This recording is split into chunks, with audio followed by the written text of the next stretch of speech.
Hello everyone and welcome to David This Channel. Before we dive into today's deep dive, please take a moment to like this video, subscribe to the channel, and share it with others who might find this interesting.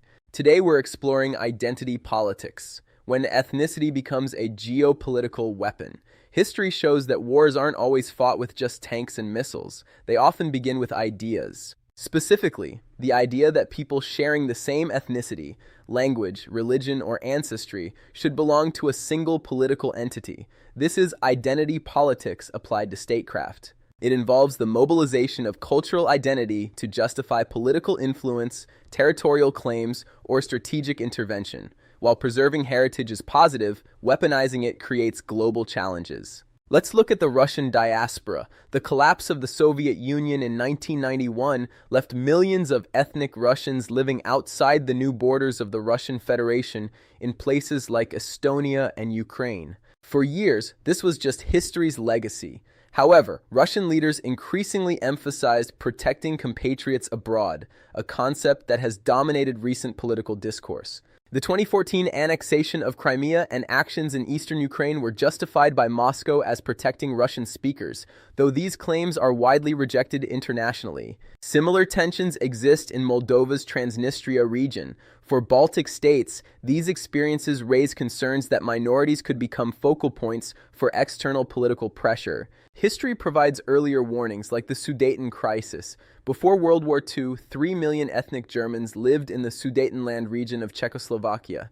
Adolf Hitler argued these Germans were being mistreated and deserved reunification with Germany, using this as a primary justification to demand control of the territory. The 1938 Munich Agreement transferred the land to Nazi Germany without Czechoslovakia's input. Within months, Germany occupied the rest of the country. This remains a clear example of how appeals to ethnic solidarity can be transformed into territorial expansion and strategic objectives. Turning to modern Europe, significant migration from Syria, Afghanistan, and Iraq has led millions to seek asylum, creating new political debates. Germany alone accepted over 1 million refugees in 2015. While most flee war rather than agendas, the pace of migration sparked intense debates on integration and national identity. Across the UK, France, and Sweden, these debates contributed to the rise of anti-immigration parties and calls for stronger multicultural policies to balance humanitarian goals. The challenge isn't ethnicity itself, but ensuring diverse societies maintain a shared civic identity alongside their cultural diversity. Identity politics isn't just European. Across Southeast Asia, ethnic Chinese communities have distinct national identities shaped by centuries of local history. Singapore is a fascinating example. While 3/4 of the population is ethnically Chinese, its political identity is based on citizenship, not ethnicity.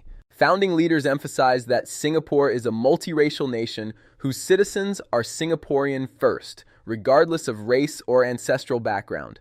Recently, online commentators from mainland China have suggested these communities belong to a broader Chinese civilization, blurring the lines between heritage and nationality. While bloggers don't represent official policy, analysts observe increasing Chinese engagement through cultural and economic ties as part of broader foreign policy. So, what can we learn? These cases reveal a pattern. Identity, heritage, religion, and migration are not inherently dangerous. The danger arises when political actors deliberately transform identity into a geopolitical instrument to justify intervention or territorial ambitions. The challenge for democracies is twofold. Protect minority rights while ensuring that constitutional loyalty remains stronger than external political affiliations. Singapore's success rests on the principle that race does not determine citizenship. Chinese, Malays, Indians, and Eurasians are all equal citizens with equal responsibilities. As the nation continues to welcome skilled professionals, policymakers focus on balancing economic needs with social integration and national cohesion.